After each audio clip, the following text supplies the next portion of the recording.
It's been 3 years since the video came out that you're about to see, and over those 3 years, God has done a lot in our marriage, and we get to keep seeing Him at work in our lives.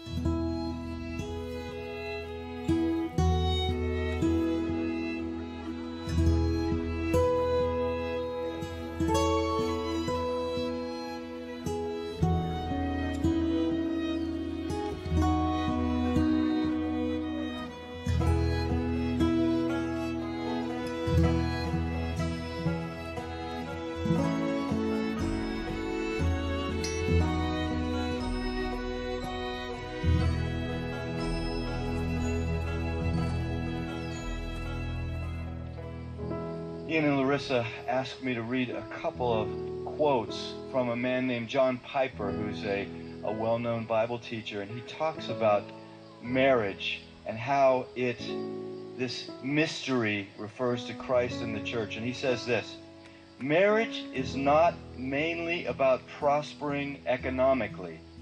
It is mainly about displaying the covenant-keeping love between Christ and His church.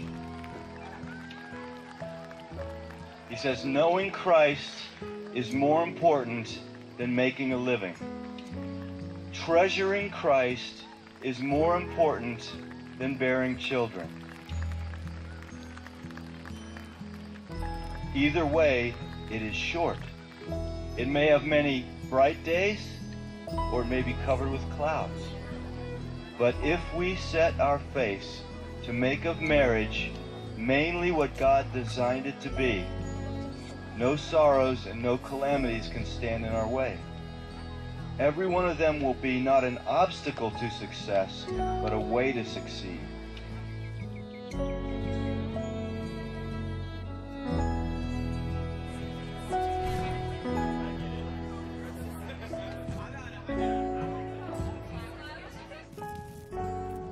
The beauty of the covenant-keeping love between Christ and His church shines brightest when nothing but Christ can sustain it.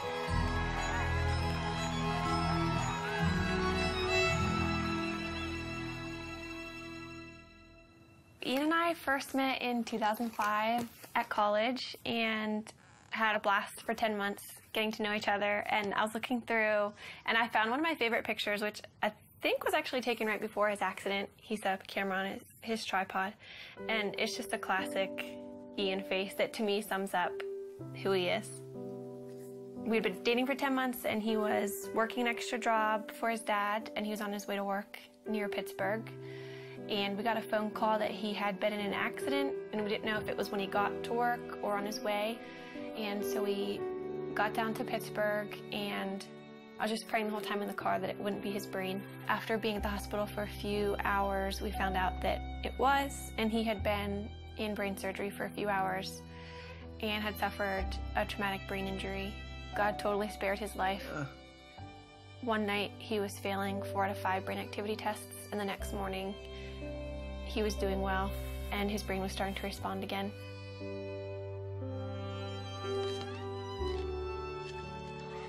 I moved in with his family after the accident, so I was really involved in his therapy and just did whatever I could to make his life fun. We'd go out on dates, and looking back, it's weird because he couldn't talk and he couldn't eat. So we probably looked like complete weirdos being on dates, but we had a blast, and I just talked to him all the time. I knew that before Ian's accident, he was very serious about marriage and was ring shopping, so I knew where he was, and that helped me so much. After he couldn't talk, I knew that he loved me, and I knew where he wanted the relationship to go because we were dating very intentionally. We just prayed that marriage would someday happen and watched all of our friends get married and start having families.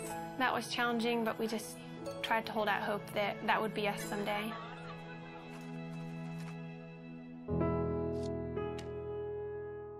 This is our board of gratefulness, and we encourage anybody who comes in to write a note of something that they're thankful for. It could be really small. Mine is just Saturday mornings, and it's just a good way that we've found to be just practicing gratefulness. And Ian, I think half of yours say my wifey, which is pretty cool.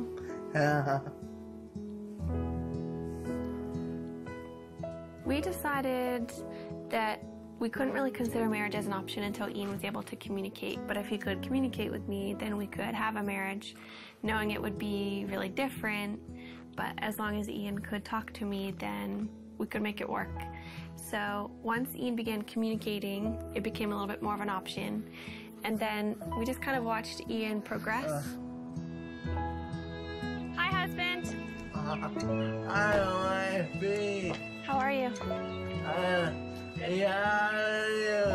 What? How was your day? Yes. A conversation I had with his dad, it was one of those conversations where I realized this could happen. Then that August, his dad was diagnosed with brain cancer. And at that point, his dad's biggest concern was Ian and I, and whether or not we were going to get married or step away from our relationship. He wanted us to make a decision to move our lives in some direction. He passed away before he was able to see us get engaged, but that was a huge impetus in why we started to pursue engagement.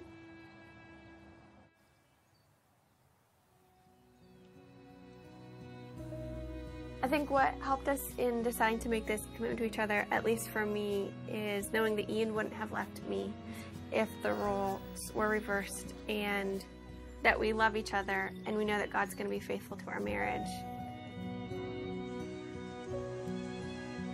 We're able to love each other with, I think, a more Christ-like love because of Ian's disability, and just understand that picture a little bit better than if you were healthy. Yeah. Do you agree? Yes. What about God enables you to have a happy marriage? You know, What? he's awesome. He's awesome. Yeah.